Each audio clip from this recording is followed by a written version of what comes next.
know a classic Maine accent when you hear one. Good afternoon. I'm Wayne Dorr, the voice of the great Kentucky Derby race.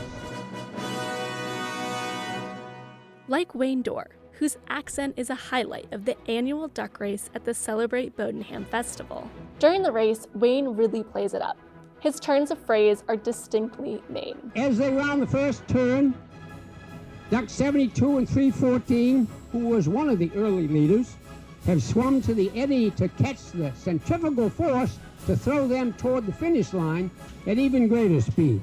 Of course, if that works in reverse, they're going upriver. But what exactly makes the Maine accent distinct?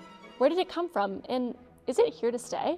I'm Tulley Hescock, and these are the questions we are diving into today on Maine Explained. The Maine accent, in a nutshell, is distinguished by a long A sound and the lack of a hard R sound. So instead of Bar Harbor, you've got Ba Haba. More than just sounding different, the accent helps signify people's connection to the community. Michael Everard has spent time talking to Mainers and understanding the Maine accent and dialect. It really is one of the ways that people do with each other mark belongingness.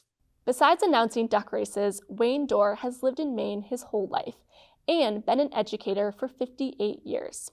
He has heard a variety of Maine accents and said that the way people talk is not only generational, but part of the Maine identity. Whatever accent I have, probably picked up from my mom, because she had a typical, what I felt was typical Maine accent, where she dropped R's and made them AH's. Or Maine would say, yeah, yeah, yeah, yeah. It's a short version of yes is, yeah, yeah, yeah, yeah. It's part of an accent, part of that Maine piece of who we are. I think Mainers don't think about it much, because it's who we are.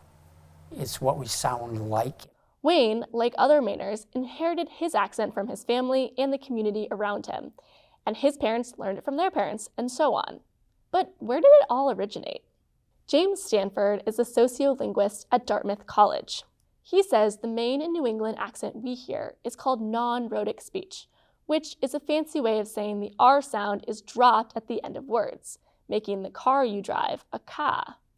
He said the non-rhotic speech originated in England and sailed across the Atlantic to the central shipping port of Boston. So a non-rhotic speaker drops the R, but it's not just that, because if I just drop my R, I'd go from park to pock.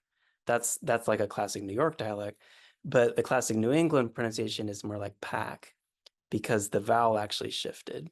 And that was a change that happened in England around that time too. So basically, the farther away from Boston you were, the harder your R's would get. So that's why people from Massachusetts, Maine, and New Hampshire have stronger non-rhotic accents, while people farther west in Vermont have a more rhotic dialect. But within Maine, there are even finer regional differences.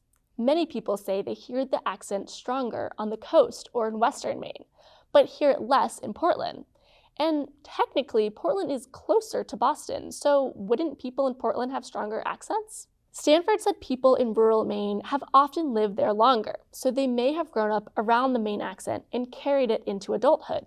In a more urban place like Portland, there's a higher flow of people from outside of Maine who are not surrounded by the accent on a daily basis. So their accent is weaker or not present at all.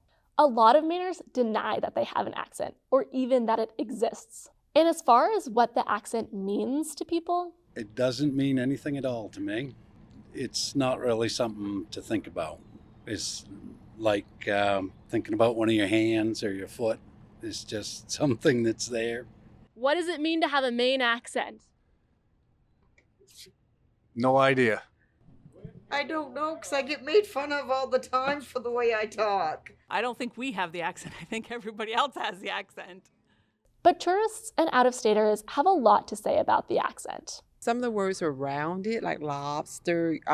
They're a little bit longer, more emphasis on syllables and vowels that we normally don't do at home. I have heard like that kind of northerner, less draw, more kind of thing. Haba, khakis. I heard from a lot of people that they are hearing the Maine accent less and less across the state, especially among young people. It's going away. I mean, a lot of people, that I went to school with and stuff no longer are around. I mean, they've moved or a lot of them have passed away. So the Maine accent is disappearing. According to James Stanford, there is an easy explanation for this. Lifestyles are changing. People are leaving home earlier to work or go to college, moving out of state, all of which means they're leaving their home environment, impacting how they talk. This might feel like a shift, since 100 years ago, people were much more likely to grow up and live in the same town. But now, with easier access to education and transportation, people are more likely to leave home earlier. Sometimes, even leaving and coming back can have an impact on the way you sound. I lost my accent when I was in the military. I didn't have one at all. Everybody said I had a southern drawl. But then after a year back in Maine, suddenly I'm talking like I used to talk. You know, I have that Maine silent A or the AH or the added syllables. Although we may hear it less, the Maine accent is unlikely to disappear entirely. Lobster, Maine, Shock, Bar Harbor, and Wicked. Lobster, Maine, Shark, Morning, Bar Harbor, Wicked. For many people, both in and out of the state, our accent is a central part of the Maine identity, even if Mainers don't even think they have one. For now, that's the Maine Accent Explained. As Maine's official public media organization, we're proud to bring free radio, television, and digital news and entertainment to Mainers every day. Support our work at mainepublic.org/donate.